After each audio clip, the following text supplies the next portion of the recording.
বলছিলাম রমজান মাসের ব্যাপারে আল্লাহ পাক রব্বুল আলামিন কোরআনের মধ্যে বলেন, শাহরু রমাদানাল্লাযী উনজিলা ফীহিল কুরআন। আল্লাহ পাক রব্বুল আলামিন কোরআনের মধ্যে ডাকিয়া বলেন, রমাদান এমন এক মাস যে মাসে আমি আল্লাহ পাক রব্বুল আলামিন কোরআনটারে নাজিল করে দিয়েছি। এ কোরআন যার সঙ্গেই লেগে যায়, কোরআন তারই দামি বানায়া যায়। সাধারণ কোনো কাপড় যদি পরিয়া যায়, তাহলে ও কাপড়টারে তুলিয়া মানুষ হয়তো ঝাড়া দিয়া রাখে, নয়তো এমনি রেখে দেয়। কিন্তু কোরআনের সঙ্গে যে কাপড়টা, বাজারেও কাপড়ের দাম বেশি না হলেও কোরআনের গিলাফ বানানোর কারণে কোরআনের গিলাফও যদি জমিনের উপরে পড়িয়া যায়, মানুষ কোরআনের গিলাফটারে উঠায়া ঝাড়াই দেয় না, চুমু খায়, চোখে লাগায়, বুকের সঙ্গে মিলায়া এরপরে কোরআনের সঙ্গে রাখে। আওয়াজ করা কোন ঠিক কিনা? কোরআনের সঙ্গে যারা লাগে, আল্লাহ পাক রব্বুল আলামিন ও মানুষগুলারে দামি বানায়া দেন। এ কোরআনের সঙ্গে যারা লাগিয়া যায়, মানুষগুলা আল্লাহর নজরে দামি হয়ে যায়। কেমন দামি, কেমন দামি! আল্লাহর হাবিব বলেন, মান জাআলাল কুরআনা আমামা কাদাহু ইলাল জান্নাহ।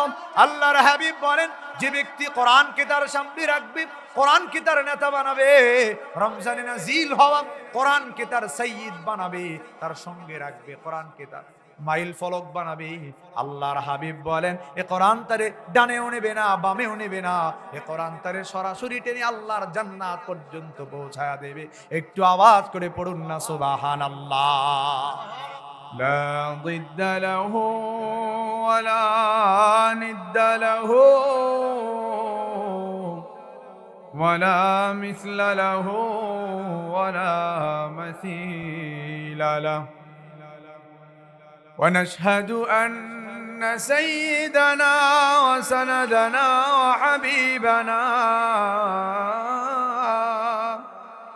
وحبيب ربنا وطبيبنا وطبيب قلوبنا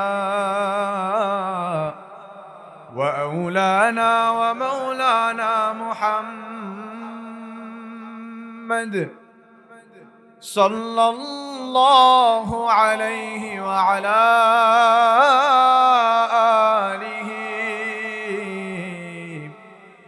وأصحابه وبارك وسلم تسليما كثيرا كثيرا.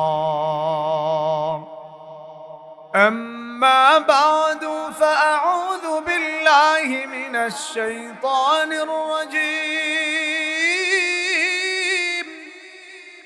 بسم الله الرحمن الرحيم. وما أرسلناك إلا رحمة للعالمين. وقال تعالى: يا أيها الذين آمنوا كتب عليكم الصيام كما كتب على الذين من قبلكم لعلكم تتقون.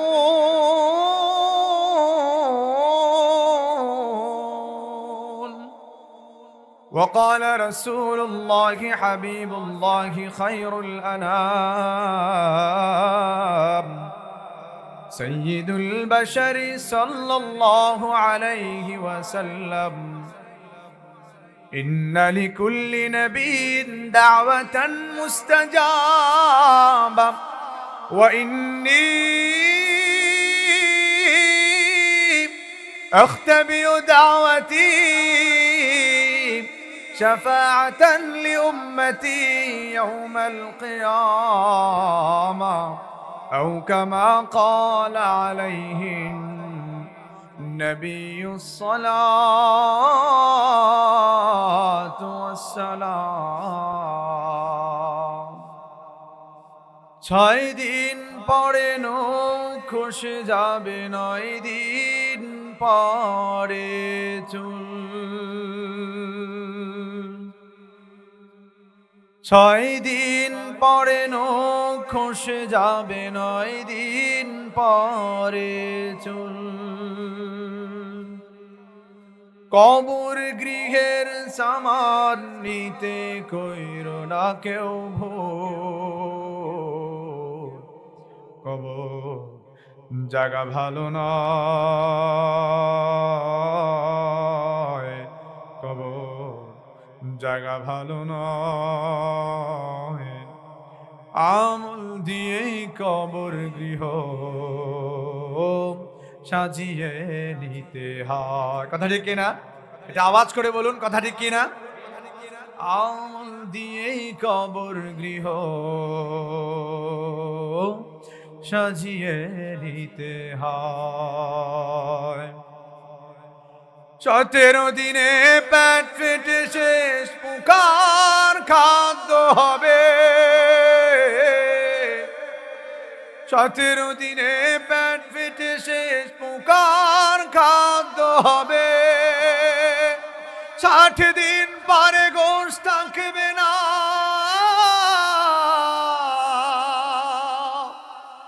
কঙ্কাল পড়ে রবে।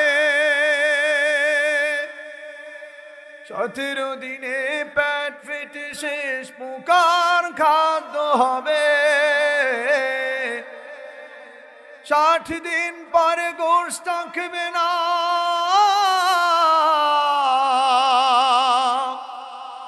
কঙ্কাল পড়ে রবে। 90 দিনে হাড়গুলি সব, 90 দিনে হাড়গুলি সব আলাদা হইর।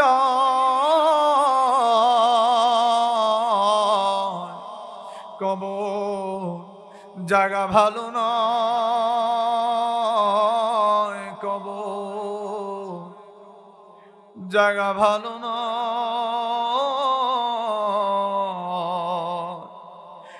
আমল দিয়েই কবর গৃহ সাজিয়ে নিতে হয়। আমল দিয়েই কবর গৃহ সাজিয়ে নিতে হয়। আল্লাহ পাক রব্বুল আলামিন আমাদের কবর ঘরগুলাকে জান্নাতের বাগান বানায় দিন। জোরে বলুন আল্লাহুম্মা আমিন। আমাদের পরিবার থেকে যারা অন্ধকার কবরে শুয়েছেন, সাদা কাফনে মোড়ায়া যাদেরকে আমরা অন্ধকার কবরে দাফন করে এসেছি, সেই কবরস্থ মানুষগুলোর কবরকে আল্লাহ পাক রব্বুল আলামিন জান্নাতের বাগান বানায় দিন। আর জোরে পড়ুন আল্লাহুম্মা আমিন। সম্মানিত হাজিরিন, সর্বপ্রথম আল্লাহ পাক রব্বুল আলামিনের দরবারে শুকরগুজার হচ্ছি যে মহান মালিক আজকের এই মজলিসের এই মুহূর্ত পর্যন্ত আমাদেরকে সুস্থতা দিয়েছেন, সিহাত আর আফিয়াতের সঙ্গে রেখে এখানে আসবার আর বসবার তৌফিক দান করেছেন। সে আলিশান মহামহিয়ান গড়িয়ান রব্বুল আলামিনের দরবারে শুকরগুজার হচ্ছি। কালিমাতুশ শুকর আদায় করে চিৎকার করে পড়ুন তো আলহামদুলিল্লাহ। সম্মানিত হাজিরিন, এখানে এই মজলিসে যারা বসে আছেন, বিশেষ করে রাস্তাঘাটে যে কয়জন আছেন, যুবকদেরকে আমি দেখে এসেছি যারা রাস্তাঘাটে আছো, অনেকে আমার ছোট হবে বয়স, অনেকে আমার বয়সী হবে। আমি তাদেরকেও বিনয়ের সাথে শ্রদ্ধার সাথে বলবো যে এই মজলিসে আপনারা আসুন, বসুন এবং এই মজলিসকে সাফল্যমণ্ডিত করুন। সম্মানিত হাজিরিন, এই মজলিসে আসবার পরে বসবার পরে যারাই এসেছি, আসতে পেরেছি, আল্লাহ তৌফিক দিয়েছেন, আমি তাদের কাছে বিনীত একটা আরজ করব। এখানে আপনাদেরকে যদিও হাতে গোনা যাবে অল্প কিছু মানুষ আপনারা এই জায়গায় বসা আছেন, এরপরও আমি আপনাদের কাছে বিনীত আরজ করব যে আল্লাহ পাক রব্বুল আলামিনের বরত্বের কথা শুনবার জন্য, আল্লাহর বরত্ব কথা গাইবার জন্য এ মজলিসে আমরা এসেছি। তো জবান বন্ধ নয়, আল্লাহর জন্য চিৎকার করে আমার কণ্ঠে যেন আল্লাহর বরত্ব কথা উঠিয়া যায়। আল্লাহ সেই তৌফিক দান করেন। জোরে বলুন আল্লাহুম্মা আমিন। সম্মানিত হাজিরিন, যখন আল্লাহু আকবার বলবার সময় আসবে, আল্লাহর তাসবিহাত বলবার পড়বার সময় আসবে, কারো জবান যেন বন্ধ না থাকে। কেননা আল্লাহু আকবারের ধ্বনিটা এমন ধ্বনি যে আল্লাহু আকবারের ধ্বনি যার কণ্ঠে যত উচ্চ আওয়াজে উঠিয়া যায়, আল্লাহ প্রদত্ত ঈমানী নূর তার দিলের ভিতরে ততই বাড়িয়া যায়। চিৎকার করে পড়ুন আল্লাহু আকবার। সম্মানিত হাজিরিন, আল্লাহু আকবারের ধ্বনির ব্যাপারে আপনারা জানেন সেই সুদূর ইয়ামান থেকে শাহজালাল ইয়ামানী রাহিমাহুল্লাহ আল্লাহ প্রদত্ত ইলহাম পেয়ে বাংলার জমিনের মানুষগুলাকে নীরবে নির্বিঘ্নে মানুষগুলো যেন আল্লাহর ইবাদত করতে পারে, এজন্য শাহজালাল ইয়ামানী রাহিমাহুল্লাহ 360 আউলিয়া নিয়ে বাংলার জমিনে পদার্পণ করলেন। সুরমা নদীতে জায়নামাজ বিছিয়ে পাড়ি দিয়ে চলে এলেন বাংলার এই জমিনে। সিলেটের সেই জমিনে যখন তিনি আসলেন, ও পর্যায়ে আল্লাহ পাক রব্বুল আলামিনের বড়ত্ব গাথা আল্লাহু আকবারের ধ্বনি দিয়েছিলেন।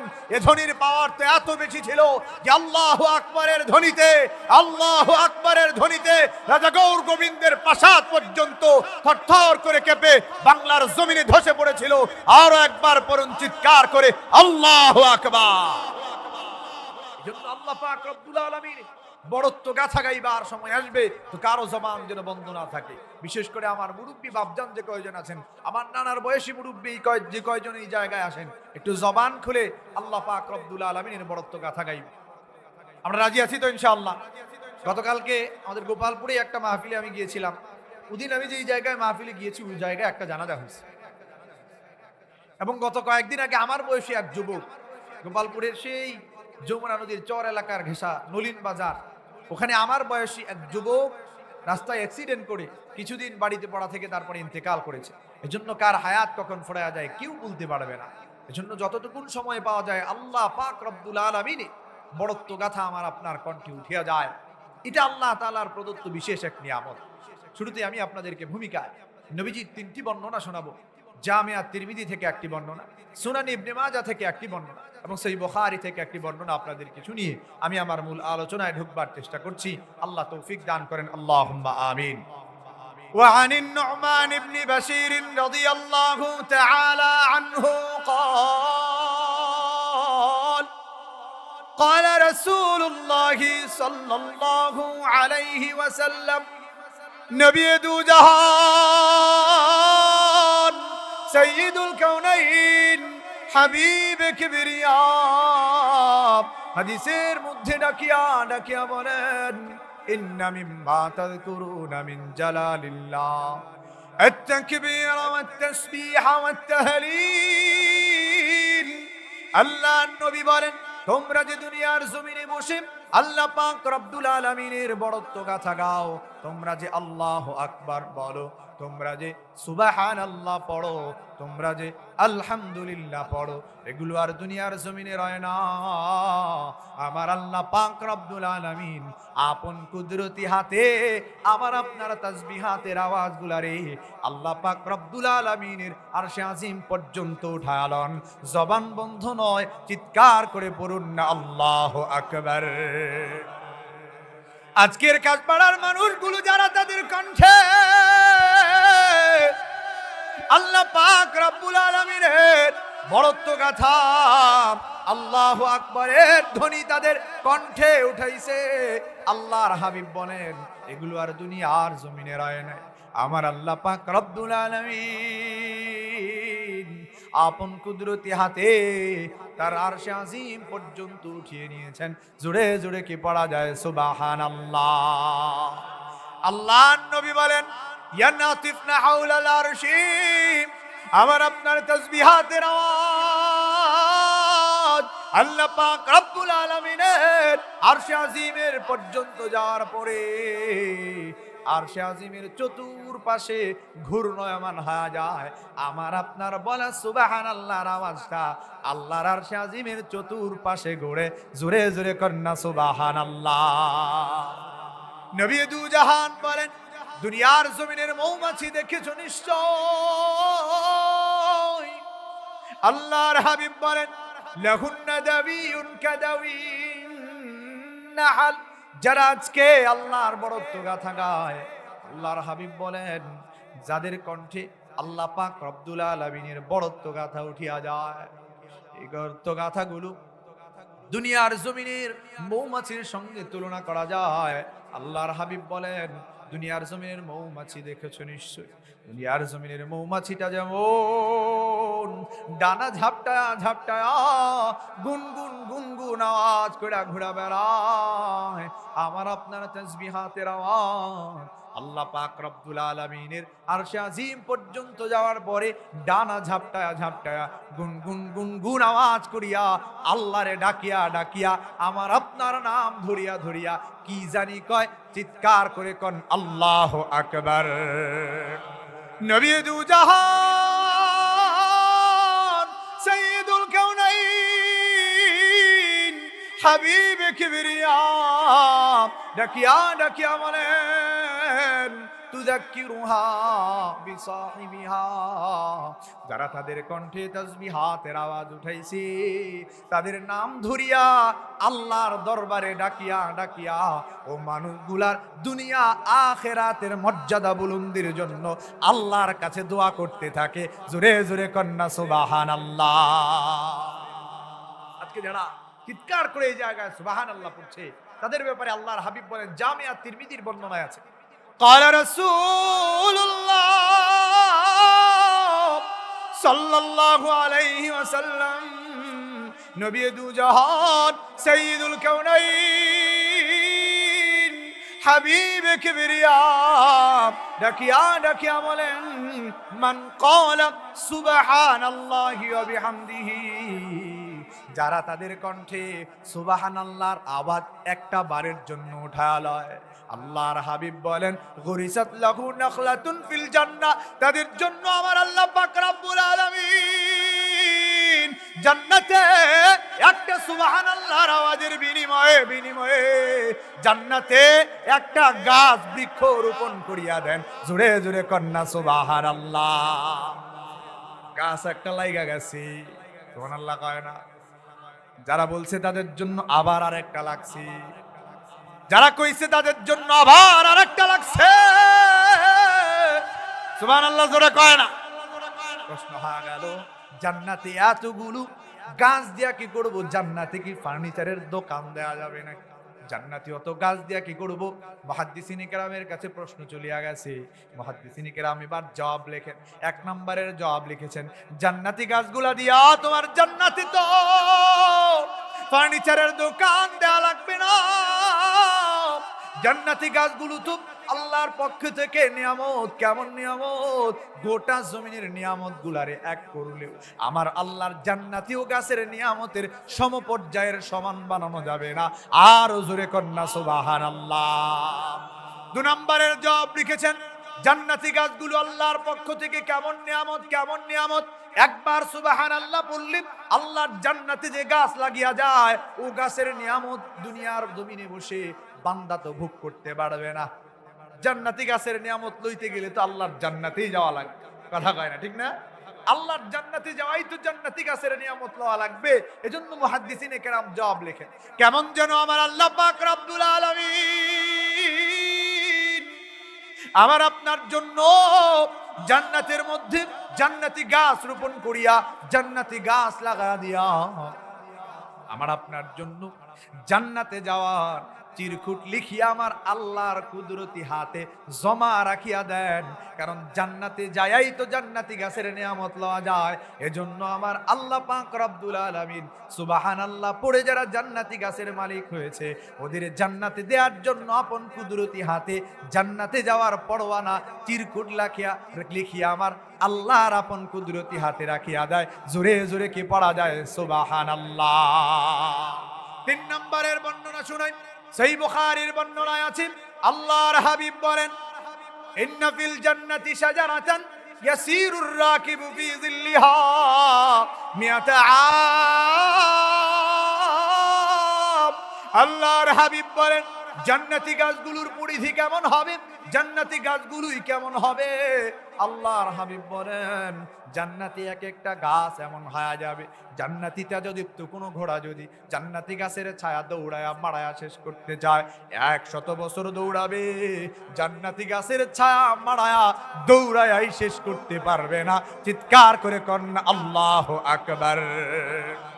আর জোরে কন আল্লাহু আকবার। জান্নাতি গাছের ছায়া জান্নাতি গাছের পরিধি এমন হয়ে যাবে জান্নাতি তেজদীপ্ত ঘোড়া যদি জান্নাতি গাছের ছায় দৌড়াইতে চায়, জান্নাতি গাছের ছা মারায়া শেষ করতে চায়, 100 বছর দৌড়ালেও জান্নাতি গাছের ছা মারায়া শেষ করতে পারে না। প্রশ্ন হয়ে গেল, তাহলে জান্নাতি দিনগুলোই বা কেমন হবে? আল্লাহ পাক রব্বুল আলামিন কোরআনের মধ্যে ডাকিয়া ডাকিয়া বলেন, সূরা আল মাআরিজ আয়াত নাম্বার 4, আল্লাহ পাক রব্বুল আলামিন বলেন, মিকদারুহু 50,000 সানা, আমার আল্লাহর জান্নাতের এক একটা দিন জমিনের 50,000 বছরের সমান। আর জোরে কন্না আল্লাহু আকবার। তাহলে জান্নাতি দিনগুলো কেমন হবে? দুনিয়ার জমিনের 50,000 বছর জান্নাতি এক একটা দিন হয়ে যাবে। জোরে জোরে কোন সুবহানাল্লাহ। অমন জান্নাতের মালিক আল্লাহ পাক রব্বুল আলামিন আমাদের সকলকে বানিয়ে দিন। জোরে বলুন আল্লাহুম্মা আমিন। আজকে দুটো বিষয় নিয়ে আমি আপনাদের সামনে আলোচনা করতে চাই।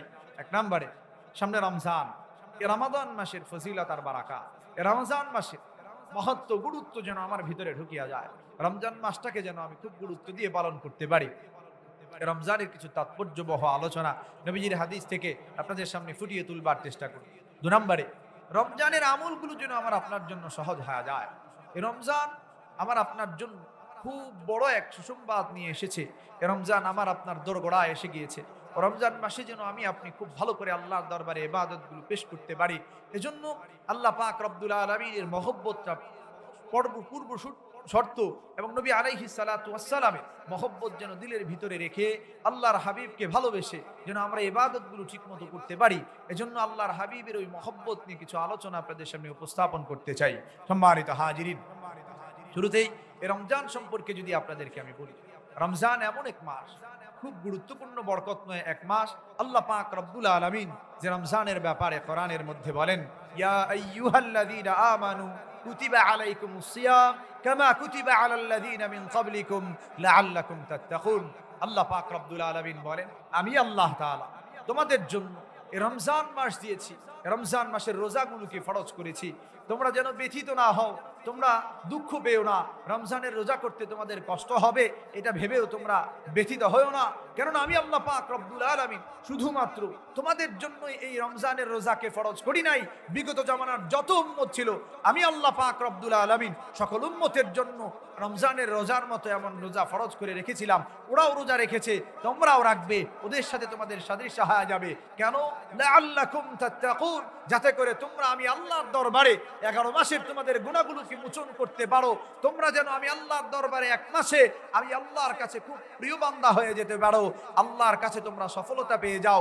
এজন্য আমি তোমাদের দোরগোড়ায় রমজান মাসকে রেখে দিলাম। জোরে জোরে কন্না সুবহানাল্লাহ। সম্মানিত হাজিরিন, বলছিলাম রমজান মাসের ব্যাপারে আল্লাহ পাক রব্বুল আলামিন কোরআনের মধ্যে বলেন, শাহরু রমাদানাল্লাযী উনজিলা ফীহিল কুরআন।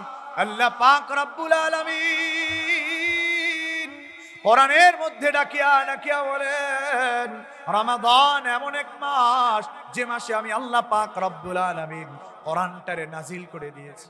এ কোরআন যার সঙ্গেই লেগে যায়, কোরআন তারই দামি বানায়া যায়।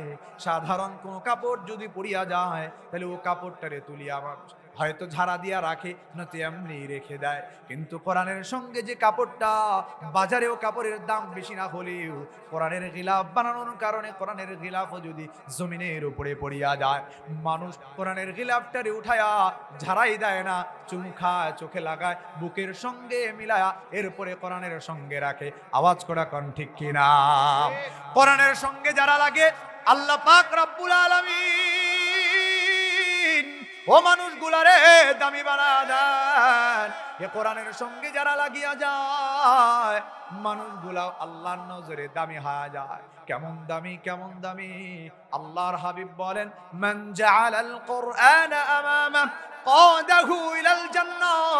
আল্লাহর হাবিব বলেন, যে ব্যক্তি কোরআনকে তার সামনে রাখবে, কোরআনকে তার নেতা বানাবে, রমজানে নাজিল হওয়া কোরআনকে তার সাইয়্যিদ বানাবে, তার সঙ্গে রাখবে, কোরআনকে তার মাইল ফলক বানাবে। আল্লাহর হাবিব বলেন, এ কোরআন তারে ডানেও নেবে না, বামেও নেবে না, এ কোরআন তারে সরাসরি টেনে আল্লাহর জান্নাত পর্যন্ত পৌঁছায়া দেবে। একটু আওয়াজ করে পড়ুন না সুবহানাল্লাহ। রমাদান মাসে কোরআন নাজিল হয়েছে। এ কোরআনের ফজিলত এত বেশি যে জায়গায় কোরআনের তিলাওয়াত হয় ও জায়গায় আল্লাহ প্রদত্ত রাহমাতের ফেরেশতাগুলো নাজিল হয়ে যায়। ও জায়গায় আল্লাহ প্রদত্ত সাকিনা রাহমাত আল্লাহর বারাকাত নাজিল হতে থাকে। জোরে জোরে কন্যা সুবহানাল্লাহ। হাদিসের বর্ণনায় পাওয়া যায় আল্লাহর হাবিবের উপরে রমাদান মাসে যে কোরআন নাজিল হয়েছে, রমজান দামি হয়েছে যে কোরআনের কারণে, সে কোরআন নাজিল হওয়া কোরআন সাহাবায়ে কেরাম পড়েছেন। তো সাহাবায়ে কেরামের মধ্য হতে আল্লাহ পাক রব্বুল আলামিন দুজন সাহাবীকে এমন বানিয়েছেন যারা এ কোরআন তিলাওয়াত করেছে আল্লাহ প্রদত্ত সাকিনা, আল্লাহ প্রদত্ত আল্লাহর ফেরেশতাগণের সাক্ষাৎ পেয়েছে। জোরে জোরে কন্যা সুবহানাল্লাহ। হযরতে উসাইদ ইবনে হুদাইর রাদিয়াল্লাহু তাআলা ওনার ব্যাপারে বর্ণনা আছে, লাম্মা করা সূরাতুল কাহফি, একদা এক রাতে তিনি সূরাতুল কাহফি তিলাওয়াত করছিলেন। আল্লাহর নবীর এই সাহাবীটা যখন কোরআনের তিলাওয়াতে মগ্ন, ওনার সন্তান ইয়াহইয়া যার নাম ওনার পাশেই শুইয়ে রাখা আছে। রাতের বেলায় সন্তানটা ঘুমায়, বাপ রাতের বেলায় কোরআন তিলাওয়াতে মগ্ন হয়ে গেছে। এবার আল্লাহর নবীর কাছে বর্ণনা করেন হযরত উসাইদ ইবনে হুদাইর রাদিয়াল্লাহু তাআলা, তিনি বর্ণনা করে বলেন, ইয়া রাসূলুল্লাহি ওয়া ইয়া হাবিবাল্লাহ, হুজুর রাতের বেলায় যখন আমি কোরআন তিলাওয়াত করছিলাম ও সময়টাতে আমি তাকিয়ে দেখলাম আমার বাড়ির উপরে কেমন যেন আল্লাহ প্রদত্ত রাহমাতের ছায়া, কেমন যেন ফেরেশতাদের এক ছায়া আবরণ দেখা যায়, কেমন যেন আমার বাড়ির উপরে শুধুমাত্র মেঘমালার ছায়া আবরণ রয়েছে। আমি কোরআনের তিলাওয়াত বন্ধ করি না, কোরআনের তিলাওয়াত চালিয়ে যাই। এমতো সময় আমি দেখতে পেলাম আমার আস্থা বলে বেঁধে রাখা আমার ঘোড়াটা দুপা উঁচু করে উঁচু আওয়াজ দিয়া কেমন যেন ব্যতিব্যস্তের মতো পাগলের মতো আচরণ করছে। আমি উসাইদ ইবনে হুদাইর কোরআন থামিয়ে দিলাম। কোরআন পড়া বন্ধ করলেও থেমে যায়। আমি যদি আবার কোরআন পড়ি তাহলে আমার ঘোড়াটা আবার পাগলের মতো আচরণ করা শুরু করে। হযরত উসাইদ ইবনে হুদাইর রাদিয়াল্লাহু তাআলা আনহু আল্লাহ নবীর ডেকে ডেকে বললেন, ইয়া রাসূলুল্লাহ ওয়া ইয়া হাবিবাল্লাহ, হুজুর এমত সময়ে আমি আবার যখন কোরআন তিলাওয়াত করছি আমার ঘোড়াটা আস্তা বলে একে আচরণ করে, পাগলের মতো আচরণ করে। আমি ভয় পেয়ে গেলাম। কোন সময় না জানি ছুটে এসে আমার ছোট্ট মাসুম বাচ্চা ইয়াহিয়ার বুকের উপরে পাড়া দিয়ে ওকে নিঃশেষ করে দেয়। এজন্য আমি আমার কোরআন তিলাওয়াত থামিয়ে দিলাম। ইয়া রাসূলুল্লাহি ওয়া ইয়া হাবিবাল্লাহ, বলুন না গো নবী এমন আচরণ আমার সঙ্গে কেমন হলো? আল্লাহর নবী ডেকে ডেকে বললেন, ইয়া ইবনে হুযাইর, হে উসাইদ ইবনে হুযাইর, রাতের বেলায় তুমি কেন কোরআন তিলাওয়াত বন্ধ করে দিলে? তুমি যদি তোমার তিলাওয়াত কি কন্টিনিউ করে যেতে, তোমার তিলাওয়াত চালিয়ে যেতে, ফজরের আজান হয়ে যেত, ফজরের নামাজের মুসল্লিরা রাস্তা দিয়ে যেত, তোমার বাড়ির উপরে আল্লাহ পাক রব্বুল আলামিনের ফেরেশতাদের আগমনের এই অবস্থা ফজরের নামাজের আগত মুসল্লিরাও দেখতে পাইতো। জোরে জোরে পড়েন না সুবহানাল্লাহ। তাইলে রমজান মাস এমন মাস যে মাসে আল্লাহ কোরআন নাজিল করেছেন। এজন্য কোরআন পড়ার, কোরআন বাড়িতে রাখার, কোরআনের সন্তান গড়ার দরকার আছে না নাই? আল্লাহ কবুল করেন, জোরে বলুন আল্লাহুম্মা আমিন। সম্মানিত হাজির, বলছিলাম রমজানের রোজাকে আল্লাহ পাক রব্বুল আলামিন ফরজ করেছেন। এই রমজানের রোজা কেমন দামি জিনিস, কেমন দামি জিনিস। আল্লাহর হাবিব বলেন, হাদিসে কুদসির বর্ণনায় আছে, আল্লাহ পাক রব্বুল আলামিন বলেন, গোটা জমিনের বান্দাগুলো এক এক করিয়া তার ইবাদত গুলো করিয়া যায়, ওর ইবাদতের সবগুলো আমি আল্লাহ পাক রব্বুল আলামিন ফেরেশতাদের হাত দিয়া বন্টন করায়া দেই। কিন্তু রোজাটা এমন একটা ইবাদত, as-সাওমু লি ওয়া আনা আজজি বিহি, রোজাটা আমি আল্লাহর জন্যই বান্দা রেখেছে। আমি আল্লাহ এবার রোজার প্রতিদান স্বরূপ নিজেই ও বান্দার জন্য হয়ে যায়। জোরে জোরে কি পড়া যায় সুবহানাল্লাহ। রমজানের রোজাটা এমন দামি জিনিস, এমন দামি জিনিস। আল্লাহর হাবিব বলেন, লিসাইমি ফারহাতান, রমাদানের রোজা রাখনেওয়ালা বান্দাগুলোর জন্য আল্লাহর হাবিব বলেন আল্লাহ পাক রব্বুল আলামিন দুটো আনন্দ ঘন মুহূর্ত রেখে দিয়েছেন। আল্লাহর হাবিব বলেন, একটা আনন্দের মুহূর্ত হলো রমজানের সারাদিন রোজা রেখে যখন ইফতার করে বান্দাটা যেমন পরিতৃপ্ত হয়। 2 নম্বরের আনন্দের ব্যাপার আল্লাহ পাক রব্বুল আলামিন রেখে দিয়েছেন কিয়ামতের ময়দানে এই রোজাদারগুলো যখন আল্লাহর দরবারে গিয়ে দাঁড়াবে, আল্লাহর হাবিব বলেন আল্লাহ পাক রব্বুল আলামিন যখন রোজাদারদেরকে নিজের আড়ালে আবডালে পর্দার ভিতরে নিয়ে আল্লাহর কুদরতি সত্তার দর্শন দান করবেন, ও বান্দাগুলো তখন আল্লাহ পাক রব্বুল আলামিনের দর্শন পাইয়া গোটা জমিনের মধ্যে সবচেয়ে দামি মানুষে পরিণত হয়ে যাবে। আওয়াজ করে কন্যা আল্লাহু আকবার। সম্মানিত হাজিরিন, রমজানের ফজিলতগুলো মসজিদের জুমার মিম্বারে আপনারা বহু শুনেছেন, এই আলোচনাগুলো হতেই থাকবে।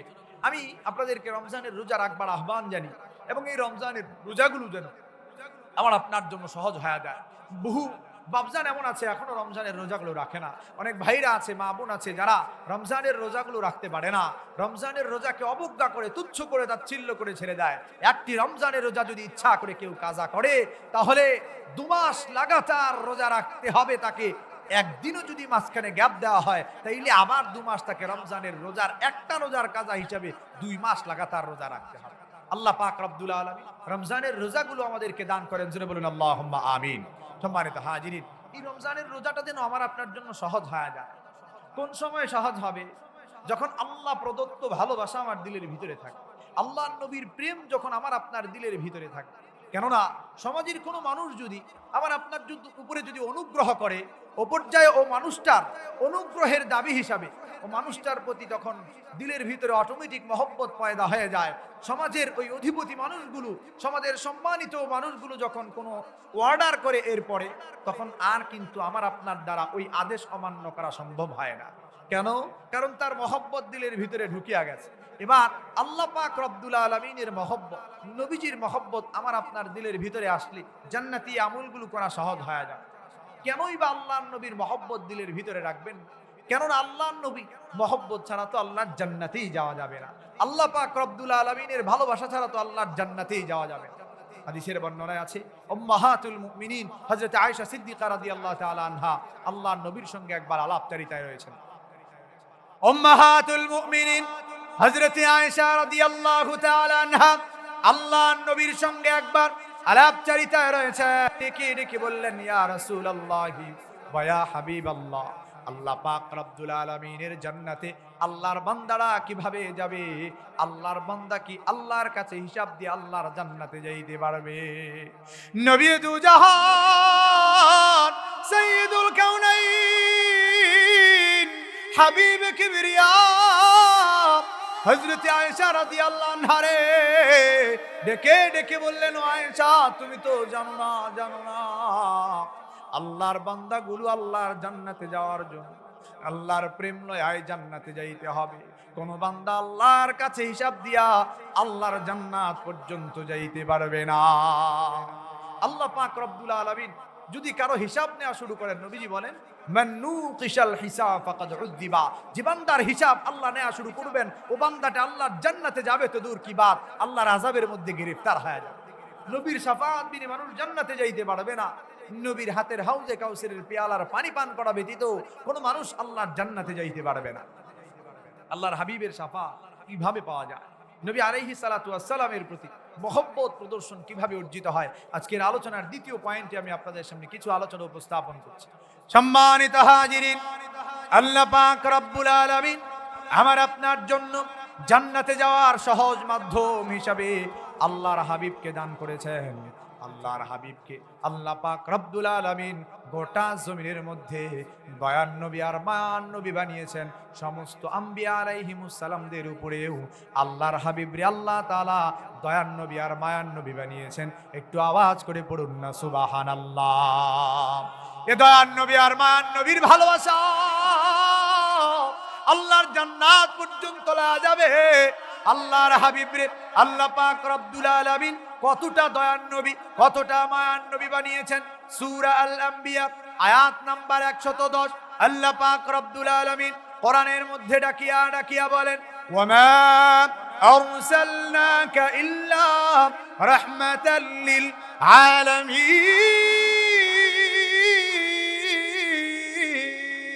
আল্লাহু আকবার। আর জোরে কোন আল্লাহু আকবার। আল্লাহ পাক রব্বুল আলামিন বলেন, আমি আল্লাহ পাক রব্বুল আলামিন গোটা জমিনটারে সৃষ্টি করেছি। আমি আল্লাহ যেমন গোটা জমিনের রব, আমি আল্লাহ পাক রব্বুল আলামিন আপনি হাবিব রেও তেমন গোটা জমিনের মধ্যে দয়ার নবী আর মান নবী বানায়া আমি আল্লাহ আপনারে দুনিয়ায় প্রেরণ করেছি। সুবহানাল্লাহ। কেমন নবী আর কেমন দয়ার নবী, কেমন মান নবী আমার আপনার হাবিব রে আল্লাহ পাক রব্বুল আলামিন বানায়া দুনিয়ার জমিনে প্রেরণ করেছেন। আল্লাহর হাবিব নিজে বলেন, হাদিসের বর্ণনায় পাওয়া যায়, ইন্না লিকুল্লি নাবিয়্যিন দাওয়াতান মুস্তাজাবা। আল্লাহর হাবিব বলেন, আমার আল্লাহ পাক রব্বুল আলামিন সব নবীকে একটা করে দাওয়াতে মুস্তাজাবা দিয়েছিলেন। সব নবীকে আল্লাহ পাক রব্বুল আলামিন একটা করে কবুল দোয়া দান করেছিলেন। নবীরা বিপদের মুহূর্তে আল্লাহর কাছে ও দাওয়াতে মুস্তাজাবা দিয়া দোয়া করেছে, সঙ্গে সঙ্গে আমার আল্লাহ পাক রব্বুল আলামিন দোয়াগুলোরে কবুল করে নিয়েছেন। সুবহানাল্লাহ। আল্লাহর হাবিব বলেন, গুটিয়া জমিনের মানুষকে ডাকিয়া ডাকিয়া, জমিনের মানুষ শুনো, আমি আল্লাহর হাবিব রে আমার আল্লাহ পাক রব্বুল আলামিন একটা দাওয়াতে মুস্তাজাবা কবুল দোয়া দান করেছিলেন। আমি আমার ওই দোয়াটা আল্লাহ পাক রব্বুল আলামিনের কাছে বহুবার করবার প্রয়োজন পড়েছে, একটা বারের জন্য আমি আল্লাহর কাছে ওই দোয়াটা করি নাই। কেন জানো, কেন জানো? আল্লাহর হাবিব বলেন, ইন্নী আখতামিউ দাওয়াতি শাফাআতান লিউম্মতি ইয়াউমাল কিয়ামা। আমি নবী জানি আমার গুনাহগার উম্মতগুলা কিয়ামতের ময়দানে আটকা যাবে, পুলসিরাতের পারে আটকা যাবে। আমার এই গুনাহগার উম্মতগুলা আমি নবীর শাফাআতের বড় প্রয়োজন পড়িয়া যাবে। এই জন্য আমি নবী আমার ওই দাওয়াতে মুস্তাজাবাটা আল্লাহর দরবারে করি নাই। আমি নবী কিয়ামতের ময়দানের জন্য আমার ওই দাওয়াতে মুস্তাজাবাটা গুনাহগার উম্মতের শাফাআতের জন্য রেখে দিয়েছি। জোরে জোরে কন্না সুবহানাল্লাহ। আল্লাহর হাবিব সাল্লাল্লাহু আলাইহি ওয়াসাল্লাম বহুবার এই দোয়া করবার প্রয়োজনগ্রস্ত হয়েছেন। জিবরিল আমিন এসেছেন আল্লাহর নবীর কাছে দোয়া করতে বলেছেন। একদা একবারের ঘটনা, তায়েফের ময়দানে আল্লাহর হাবিব দাওয়াতের কাজ লয়ে চলে গেছেন। ঘটনা আপনারা জানেন, যেটুকুন জানেন না ওটুকুন আপনাদেরকে শোনা যায়। আল্লাহর হাবিব যেই না তায়েফের ময়দানে দাঁড়িয়ে মানুষদের ঈমানের কালিমার দাওয়াত দিতে লাগলেন, তায়েফের ময়দানের মানুষগুলো দুষ্ট বালকদের লেলিয়ে দিল। তায়েফের ময়দানের দুষ্ট বালকেরা আল্লাহর নবীর গায়ে চোখা চোখা পাথর দিয়া এত পরিমাণ ঢেলাইছে, নবীজির গা মুবারক থেকে রক্ত ঝরিয়া ঝরিয়া কদম মুবারকে আইসা গেছে, জুতাগুলো নবীজির পায়ের সঙ্গে লাগিয়া গেছে। আল্লাহর হাবিব এবার বেহুশ হয়ে পড়ে গেলেন। হযরতে যায়েদ বিন হারিসা রাদিয়াল্লাহু তাআলা আনহু আল্লাহর নবীর কাঁধে লইয়া সামনের দিকে দূর লাগাইছে। কাফেরদের সরদার উতবা বিন রাবিয়ার বাগান পর্যন্ত যাওয়ার পরে আর বেশি দূর আগায়া যাইতে পারেন না, নবীর লইয়া পড়ে গেছে। নবীজির গা মুবারক রক্তে ভিজিয়া গেছে, লহু লহু হয়ে গেছে। সঙ্গে সঙ্গে জিবরিল আমিন আল্লাহ পাক রব্বুল আলামিনের পক্ষ থেকে দুনিয়ার জমিনে নেমে এসেছেন। আল্লাহর হাবিবের সামনে দাঁড়া নবীজিরে ডাকিয়া ডাকিয়া বলতে লাগলেন, ইয়া রাসূলুল্লাহি ওয়া ইয়া হাবিবাল্লাহ, হুজুর আপনি তো জানেন না গো নবী, আল্লাহ পাক রব্বুল আলামিনের জমিনের ফেরেশতারা, আসমানের ফেরেশতারা আপনি নবীর এই অবস্থা দেখে, যে নবীর গায়ে মশা মাছি পর্যন্ত বসা হারাম, নবীর এই অবস্থা দেখিয়া আসমানের ফেরেশতারাও জারজার হয়ে আল্লাহর দরবারে কান্না করেছে। দুনিয়ার জমিনের ফেরেশতারাও আল্লাহর দরবারে জারজার হয়ে কান্না রোনাজারি করে দিয়েছে। ইয়া রাসূলুল্লাহি ওয়া ইয়া হাবিবাল্লাহ, আপনি শুধুমাত্র একটা বারের জন্য আল্লাহর দরবারে আপনার জবানটা খুলিয়া বলেন না গো ইয়া রাসূলুল্লাহ, এর জন্য একটা বারের জন্য বদদুয়া করেন না।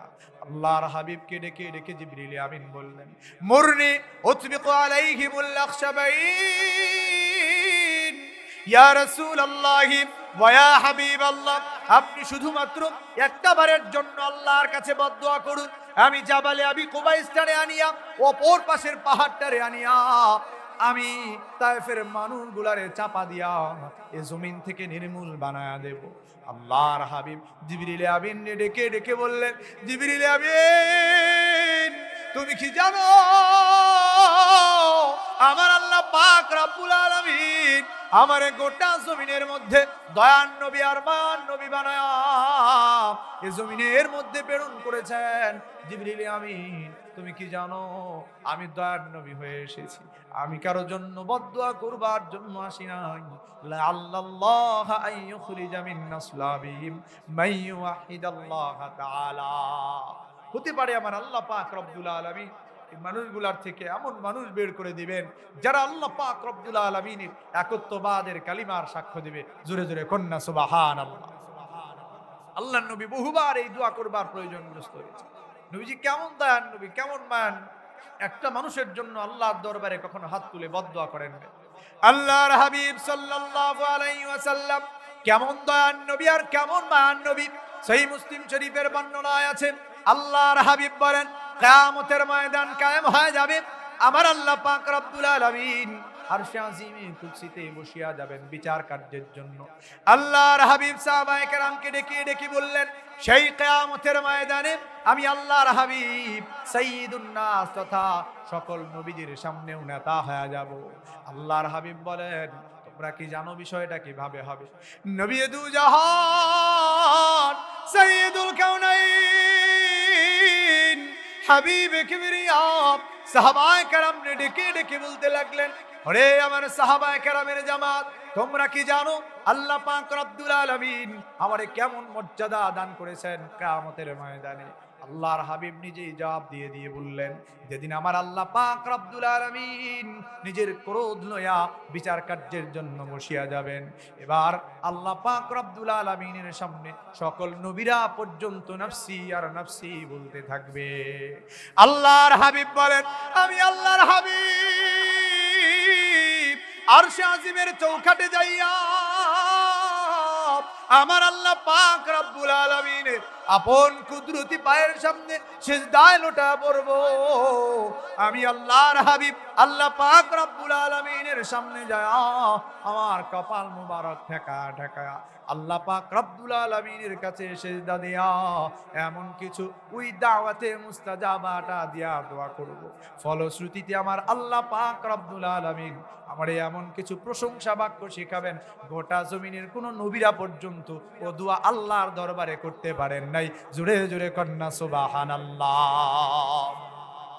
আল্লাহর নবী বলেন, এই পর্যায়ে আমি আল্লাহ পাক রব্বুল আলামিনের সামনে আমার সেই বিশেষ দোয়াটা দিয়ে দোয়া করবার কারণে আমার আল্লাহ পাক রব্বুল আলামিন আমি আল্লাহর হাবিব রে ডাকিয়া ডাকিয়া বলবেন, হাবিব আমার ইরফা রাসাক, আপনি আপনার মাথা উঠান, সালতোতা চান আপনি আপনারে দেওয়া হবে, ইশফাতু শাফা শাফাত করেন না গো নবী, আমি আল্লাহ সব নবীদের আগে আপনি নবীর শাফাত আপনার গুনাহগার উম্মত গুলার জন্য কবুল করিয়া লইব। জবান বন্ধ নয়, চিৎকার করে আওয়াজ দিয়া পড়েন না সুবহানাল্লাহ। সম্মানিত হাজিরিন, আল্লাহর হাবিব রে আল্লাহ পাক রব্বুল আলামিন এমন দয়ার নবী আর এমন মায়ার নবী বানিয়ে দুনিয়ার জমিনে প্রেরণ করেছেন আমার আপনার জন্য। আমার আপনার হাবিব এখনো রওজায়ে আতহারে শুয়ে শুয়ে কান্দে আমার আপনার জন্য আল্লাহর দরবারে কিয়ামতের ময়দানেও রব্বি হাবিলি উম্মতি বলবে যখন নবীরা নফসি নফসি পড়তে থাকবে। তাইলে এমন দয়ার নবী আর এমন মায়ার নবী রে কেমন ভালোবাসা লাগে। আল্লাহ পাক রব্বুল আলামিন ভালোবাসার মানদণ্ড দিয়েছেন সূরা আল-আহজাব আয়াত নাম্বার 6। আল্লাহ পাক রব্বুল আলামিন কোরআনের মধ্যে ডাকিয়া ডাকিয়া বলেন, নবিয়্যু আওলা বিল মুমিনিনা মিন আনফুসিহিম, গোটা জমিনের মানুষগুলারে আমার আল্লাহ পাক রব্বুল আলামিন ডাকিয়া ডাকিয়া বলেন তোমার হাবিবরে কেমন ভালোবাসা লাগবে, নবীর প্রেম তোমার ভিতরে কেমন থাকা চাই। আল্লাহ পাক রব্বুল আলামিন সাহাবায়ে কেরামের মতো উদাহরণ দিয়ে কোরআনের মধ্যে বললেন, আর নবীর সাহাবায়ে কেরাম যেমন নবীরে ভালোবাসে অমন ভালোবাসা তোমারে ভালোবাসা লাগবে। নবীরে কেমন ভালোবাসা লাগে, সাহাবায়ে কেরাম যেমন ভালোবেসেছেন। কোরআনের মধ্যে আছে আল্লাহ পাক রব্বুল আলামিন বলেন, ওয়া কুল্লাউ ওয়া'দাল্লাহুল হুসনা। আমার আল্লাহ পাক রব্বুল আলামিন কোরআনের মধ্যে ডাকিয়া ডাকিয়া বলেন, সাহাবায়ে কেরামের ভালোবাসা আমার নবীর প্রতি এত বেশি, আমি আল্লাহ পাক রব্বুল আলামিন সাহাবায়ে কেরামের ভালোবাসায় মুগ্ধ হইয়া ও সাহাবায়ে কেরামের জামাতের জন্য আমি আল্লাহ তাআলা এমন পুরস্কার দিলাম, এমন পুরস্কার দিলাম, এই জমিনে থাকতেই তাদের প্রতিজনের জন্য আমি আল্লাহ তাআলা উত্তম ওয়াদা তথা বিনিময় হিসাবে দিলাম জান্নাত আর জান্নাত। জোরে জোরে কন্যা সুবহানাল্লাহ। আল্লাহর হাবিবের কেমন ভালোবাসা লাগে সাহাবায়ে কেরামের মতো। আল্লাহ পাক রব্বুল আলামিন সূরা আল আহজাবে বলেন, তোমার জানের চাইতে তোমার হাবিবরে বেশি পরিমাণে ভালোবাসা লাগবে। তোমার জানের যেমন পরোয়া আছে, তোমার জানের পরোয়ার চাইতে জানের প্রতি যেমন মায়া, তার চাইতে বেশি পরিমাণে মায়া দিয়া তোমার নবীরে ভালোবাসা লাগবে। আল্লাহর হাবিব সাল্লাল্লাহু আলাইহি ওয়াসাল্লাম রে কেমন ভালোবাসা লাগে। আল্লাহ কেন জানের কথা বললেন, কেন মালের কথা বলেন নাই, কেন সন্তান সন্ততির কথা বলেন নাই? আল্লাহ পাক রব্বুল আলামিন কেন জানের চাইতে বেশি নবীজিরে ভালোবাসতে বললেন? গত কয়েকটা সপ্তাহ আগে বাংলার জমিনে শুক্রবার দিন দিনের বেলায় সকাল 10:30 একটা ভূমিকম্প হয়েছিল, মনে আছে আপনাদের? ভূমিকম্প 10:30 শুক্রবার দিন, এই 8-9 সপ্তাহ আগে। এই ভূমিকম্পের আঘাতে পুরো বাংলাদেশটা যখন কেঁপে উঠেছিল, ঢাকার কোনো একটা সুপার শপিং মলে বাপ তার সন্তানকে লয়া গেছে মার্কেট করার জন্য। যুবক ভাই যারা আছো, মোবাইলে তারা দেখেছো, টিভি মিডিয়া এটা প্রচার করেছে। এবার যখন বাপ তার সন্তানকে লয়া মার্কেটে গেছে মার্কেটিং করবার জন্য, 10:30 যখন ভূমিকম্প হলো, পুরো বাংলাদেশটা কেঁপে উঠলো। যখন পুরো বিল্ডিংটা ঝাঁকুনি দিছে, বাপ এবার কলিজার টুকরা আপন সন্তানটারে বিল্ডিং এর ভিতরে রাখিয়া, চাচা আপন জান বাঁচা, নিজের জানটাকে বাঁচাবার জন্য আপন কলিজার টুকরা সন্তানটারে ভিতরে রাখিয়া সামনের দরজার দিকে একটা দৌড় লাগাইছে। বোঝা গেল নিজের জানের চাইতে বাপ তার কলিজার টুকরা সন্তানটারে বেশি মহব্বত করতে পারে নাই, নিজের জানের প্রতি মহব্বত লইয়া সামনের দরজার দিকে একটা দৌড় লাগাইছে। তার মানে নিজের জানের চাইতে আপন কলিজার টুকরা সন্তানটাও বেশি আপন না? কথা বলেন ঠিক কিনা? এজন্য সম্মানিত হাজিরিন, আল্লাহ পাক রব্বুল আলামিন নিজের জানের চাইতে আল্লাহর হাবিবরে বেশি পরিমাণে ভালোবাসতে বলেছেন। আল্লাহর হাবিবরে কেমন ভালোবাসা লাগে, নিজের জানের চাইতেও বেশি পরিমাণে ভালোবাসা লাগবে। কেমন ভালোবাসা লাগে দৃষ্টান্ত শুনিয়ে যাই আপনাদের। কিতাবের নাম আল ইসাবা ফি তাময়িজিস সাহাবা। এই কিতাবের মধ্যে আল্লামা ইবনে হাজার আসকালানী রাহিমাহুল্লাহ লেখেন, কিতাবের নাম আর রাহিকুল মাখতুম। এই কিতাবের মধ্যে আল্লামা সফিউল্লাহ মুবারকপুরী রাহিমাহুল্লাহ আল্লাহর নবীর একজন সাহাবীর ব্যাপারে ঘটনা বর্ণনা করেছেন। আল্লাহর হাবিব উহুদের ময়দানে যাবেন, নবীজি সাহাবায়ে কেরামকে ডেকে ডেকে বললেন, এরে আমার সাহাবায়ে কেরামের জামাত শুনো, মক্কার মানুষেরা আমি আল্লাহর হাবিব রে মক্কা থেকে বের করে দিয়েছে। মা খরাজিতু লামা উখরিজিতু, ওরা যদি আমারে মক্কার জমিন থেকে বের না করে দিত, আমি নবী জীবনেও মক্কার জমিন ছেড়ে আসতাম না। মক্কার জমিন ছেড়ে মদিনায় এসেছি, ওরা আমার জানের পিছনে পড়ে রয়েছে। আমি নবীর নিস্তার দেয় নাই। বদরের যুদ্ধ কায়েম হয়ে গেছে, বদরে ওদের পরাজিত হওয়ার বিনিময়ে ওরা ফলশ্রুতিতে আবার উহুদের ময়দানে আসে। উহুদের ময়দানে আমি আল্লাহর হাবিবের সঙ্গে লড়াই করবে, আমার জানের পিছনে ওরা পড়ে আছে। নবীজি এবার সাহাবায়ে কেরামকে ডাকলেন, বিশেষ করে একজন সাহাবীর কাছে ডেকে লইলেন। সাহাবীর নাম হযরতে সাদ ইবনে রাবী রাদিয়াল্লাহু তাআলা আনহু আল্লাহর নবী এবার হযরতে সাদ ইবনে রবিরে ডেকে ডেকে বলতে লাগলেন, সাদ রে, আমার আল্লাহ তো তোমারে কিবারে সাহাবাদের মধ্যে অন্যতম বানিয়েছেন। তোমারে তো আমার আল্লাহ মদিনায় বহু টাকা পয়সা দিয়েছেন, সন্তান সন্ততি দিয়েছেন। তোমারে তো আমার আল্লাহ পাক রব্বুল আলামিন দুনিয়ার যা কিছু একটা মানুষের কামনা থাকে সব তোমারে আমার আল্লাহ দিয়েছে। এবার তোমার প্রতি আমার একটা আদেশ রয়ে গেল, তোমার প্রতি আমার একটা আবেদন রয়ে গেল। আল্লাহর হাবিব ডেকে ডেকে বললেন, সাদ রে, উহুদের ময়দান কায়েম হয়ে যাবে। আমি নবীর দিলের বড় তামান্না, তুমি আমি নবীর মহব্বতে তোমার সব কিছুর ভালোবাসা ফেলে, দুনিয়ার জমিনের মহব্বত ফেলে, দুনিয়ার জমিনের ভালোবাসা ফেলে, টাকার মহব্বত, সন্তানের মহব্বত সব ফালায়া আমি আল্লাহর নবীর মহব্বতে তুমি কি উহুদের ময়দানে চইলা যায় নিজের জানটাকে আল্লাহর রাহে কুরবান করতে পারবা। হযরতে সাদ ইবনে রবি আল্লাহর নবীর ডাকিয়া ডাকিয়া বললেন, ইয়া রাসূলুল্লাহ ওয়া ইয়া হাবিবাল্লাহ, হুজুর আপনি নবীর ভালোবাসায় আমি সাদের জান আল্লাহর রাহে কুরবান। ইয়া রাসূলুল্লাহ, আমি আল্লাহর রাহে আমার জান বিলাইতে চলিয়া যাব। নবীজি এবার হযরতে সাদ ইবনে রবির কথাগুলো বললেন। এবার উহুদের ময়দানে আল্লাহর হাবিব শরীক হয়ে গেছেন। উহুদের ময়দানের ঘটনা আপনারা জানেন। কিছু সাহাবায়ে কেরামের অদূরদর্শিতার কারণে, সাহাবায়ে কেরামের নবীর আদেশ অমান্য করবার কারণে কাফেররা আল্লাহর নবীর উপরে বড় একটা নির্যাতন করে বসে। আল্লাহর নবীর উপরে মক্কার কাফেররা এত বড় বড় পাথর দিয়া ঢিলায়, নবীজির গা মুবারকের উপরে পাথরের আঘাত আর আঘাত, আল্লাহ নবীর গা মুবারক থেকে রক্ত ঝরিয়া যায়, নবীজির দান মুবারক শহীদ হয়ে যায়, নবীজির গা মুবারক থেকে এত পরিমাণ রক্ত ঝরেছে, আল্লাহ নবীর দাড়ি মুবারক ভিজিয়া গেছে, গাটাও এবার ভিজিয়া গেছে। নবীজির রক্ত মুবারকের কারণে নবীর দেহটা এবার লহু লহু হয়ে গেছে। আল্লাহ নবী এবার মর্মাহত উহুদের ময়দানে নবীজি দাঁড়িয়ে আছেন। এবার আল্লাহর হাবিব সাল্লাল্লাহু আলাইহি ওয়াসাল্লামে এমন অবস্থা দূর থেকে তাকিয়ে দেখেছেন হযরতে আবু উবাইদা ইবনুল জাররাহ রাদিয়াল্লাহু তাআলা। হযরতে আবু উবাইদা আল্লাহ নবীর কাছে দৌড়ায় আসবার পরে আল্লাহ নবী কপাল মুবারকের দিকে তাকায় দেখলেন নবীজির হেলমেটের একটা লোহা আল্লাহ নবীর কপাল মুবারকে ঢুকিয়া গেছে, একটা লোহা নবীজির গাল মুবারকে ঢুকা গেছে।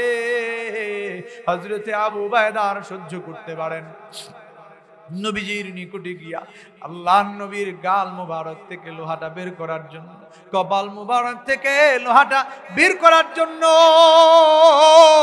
হযরতে আবু উবাইদা এবার যেই না হাত দিয়া কপালের লোহাটার মধ্যে যেটা জোরে করে একটা টান দিছে, আল্লাহ নবী ডাক দিয়া কয়, আবু উবাইদা রে, জোরে করে টান দিও না, আমি নবীর কলিজায় গিয়ে আঘাত লাগে। হযরতে আবু উবাইদা ইবনুল জাররাহ বুঝতে পারলেন হাত দিয়া টান দিয়া নবীজির কপাল মুবারকের এই লোহাটা খোলা যাবে না। হযরতে আবু উবাইদা এবার নবীজির কপাল মুবারকের সঙ্গে নিজের মুখটা লাগায়া দিছে, লোহাটার সঙ্গে এবার নিজের দাঁত লাগায়া জোরে কইরা হযরতে আবু উবাইদা একটা টান দিছে। হযরতে আবু উবাইদার কাঁচা দাঁত লাগায়া যেই না একটা টান দিছে, নবীজির কপাল মুবারক থেকে লোহাটা তো বের হয়ে আসছে, কিন্তু হযরতে আবু উবাইদা ইবনুল জাররাহের একটা কাঁচা দাঁত ভাঙ্গা জমিনে পড়িয়া গেছে।